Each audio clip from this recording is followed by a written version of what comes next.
اللہ کے محبوب علیہ الصلاۃ والتسلیم کا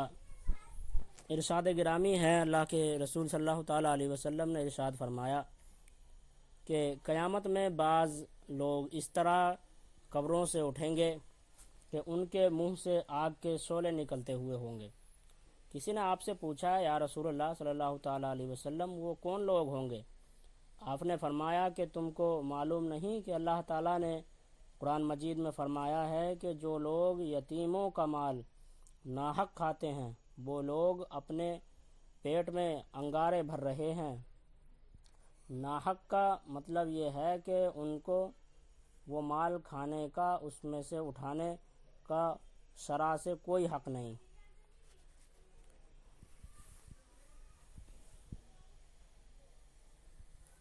اسی طریقے سے حضور صلی اللہ تعالیٰ علیہ وسلم نے ایک جگہ ارشاد فرمایا، قیامت میں کوئی شخص اپنی جگہ سے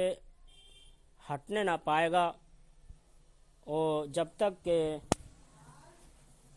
4 باتیں اس سے نہ پوچھ لی جائیں۔ یعنی کوئی بھی شخص اپنی جگہ سے نہ ہل سکے گا جب تک کہ اس سے 4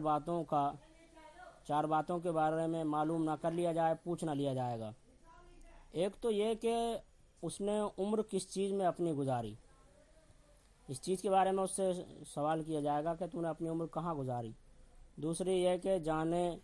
ہوئے مسائل پر، یعنی جتنا تجھے دین کا علم تھا اس پر تو نے کتنا عمل کیا۔ اور تیسرا یہ کہ مال تو نے کہاں سے کمایا اور کہاں اٹھایا۔ اور چوتھے یہ کہ اپنے بدن کو کس چیز میں گھٹایا، اپنے بدن کو کس چیز میں استعمال کیا۔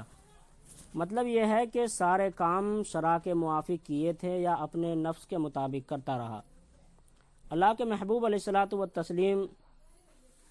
نے قیامت میں سارے حقوق ادا کرنے پڑیں گے، اس کے بارے میں بھی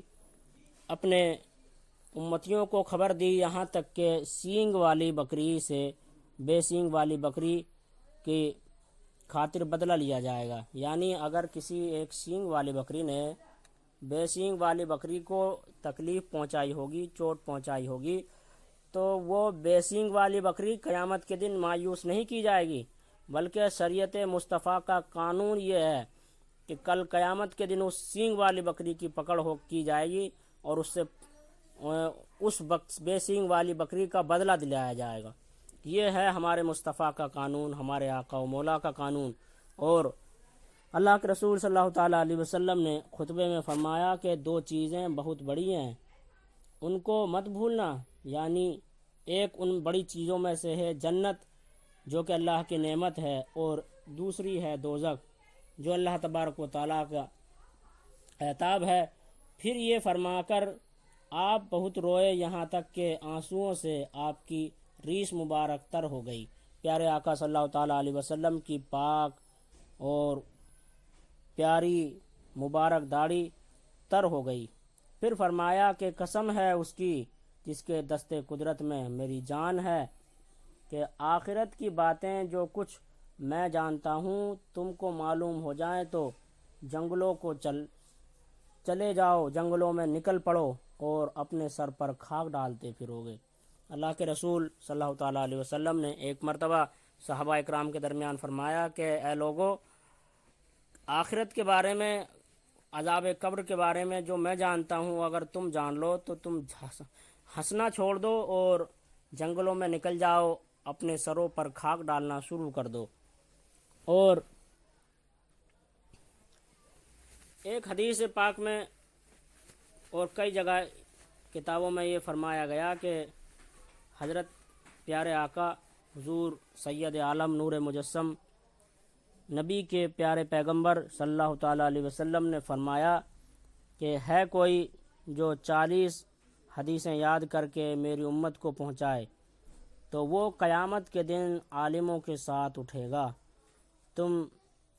جو بھی اس بیان کو، اس چیز کو سنے تو وہ کوشش کرے کہ 40 حدیثیں تو کم از کم یاد کر کے اور اللہ کے رسول صلی اللہ تعالیٰ علیہ وسلم کے اس فرمان کو پورا کرے، فرمان عالی شان کو۔ اور اللہ کے رسول پیارے آقا ارشاد فرماتے ہیں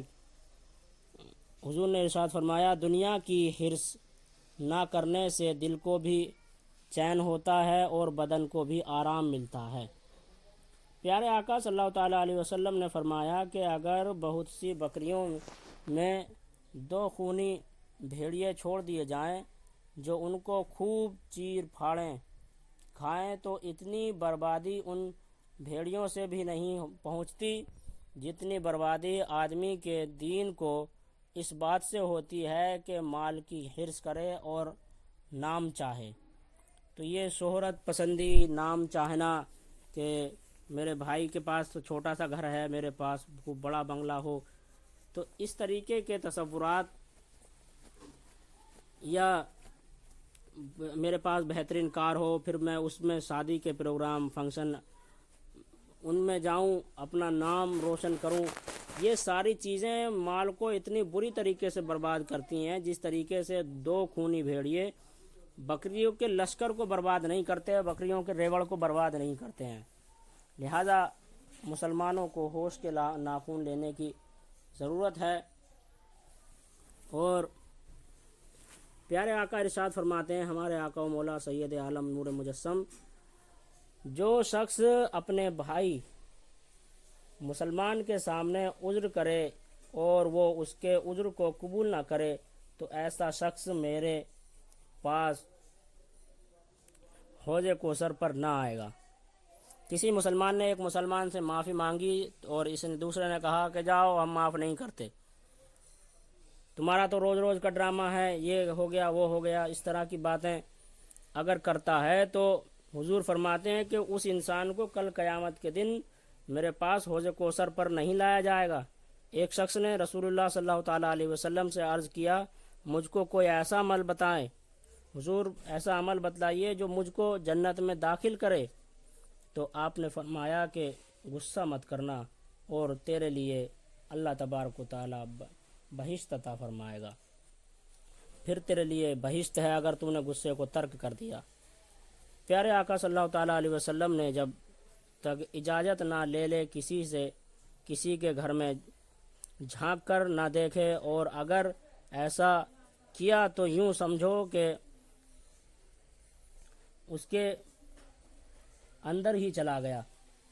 حضور نے ارشاد فرمایا کہ اگر کسی انسان نے کسی کے گھر میں جھانک کر دیکھا بغیر اجازت کے تو وہ تو یوں ہی سمجھو جیسے کہ بغیر اجازت کے اندر ہی چلا گیا۔ بعض عورتوں کو ایسی شامت ان کے اوپر سوار رہتی ہے کہ دولہا دلہن کو جھانک جھانک کر دیکھتے ہیں، اور بڑی بے شرمی کی بات ہے کہ حقیقت میں جھانکنے میں اور کواڑ کھول کر اندر چلے جانے میں کیا فرق ہے، بلکہ اندر چلے جانے میں یہ فائدہ ہے کہ وہ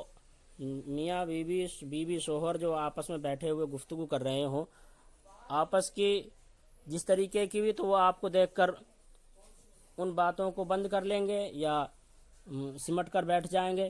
مگر اگر ہم جھانک کر دیکھ رہے ہیں تو انہیں تو معلوم ہی نہیں ہے ہمارے بارے میں کہ کوئی ہمیں دیکھ بھی رہا ہے نہیں دیکھ رہا،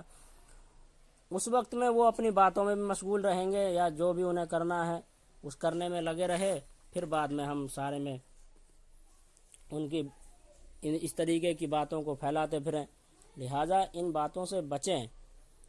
اور اللہ کے رسول صلی اللہ تعالیٰ علیہ وسلم نے فرمایا کہ جو شخص اپنے مسلمان بھائی کے کام میں ہوتا ہے اللہ تعالیٰ اس کے کام میں ہوتا ہے، اللہ تبارک و تعالیٰ اس کے کام آتا ہے جو اپنے مسلمان بھائی کے کام آتا ہے۔ اللہ کے محبوب علیہ السلام کا ارشاد گرامی ہے کہ اللہ تعالیٰ کی خوشی ماں باپ کی خوشی میں ہے، اور اللہ تعالیٰ کی ناراضی ماں باپ کی ناراضی میں ہے۔ لہٰذا اے لوگو، باپ جنت کا دروازہ ہے اور ماں کے قدموں کے نیچے جنت ہے۔ ہمیں چاہیے کہ ہم اپنے ماں کو بھی راضی رکھیں اور باپ کو بھی راضی رکھیں، ان میں سے کوئی بھی ہم سے ناراض نہ ہونے پائے۔ اگر کسی بنا پر ماں ذرا سی غصہ بھی ہو جائے تو ہم خود پھول کر بیٹھ جاتے ہیں، ارے چلو اس کا تو روز روز کا ہی رہتا ہے، کون اس سے بات کرے۔ ایسا ہرگز نہ کریں۔ اللہ تعالیٰ ہمارے بھائیوں کو، ہماری ماں اور بہنوں کو، ہر کسی کو ان احادیث پر عمل کرنے کی توفیق رفیق عطا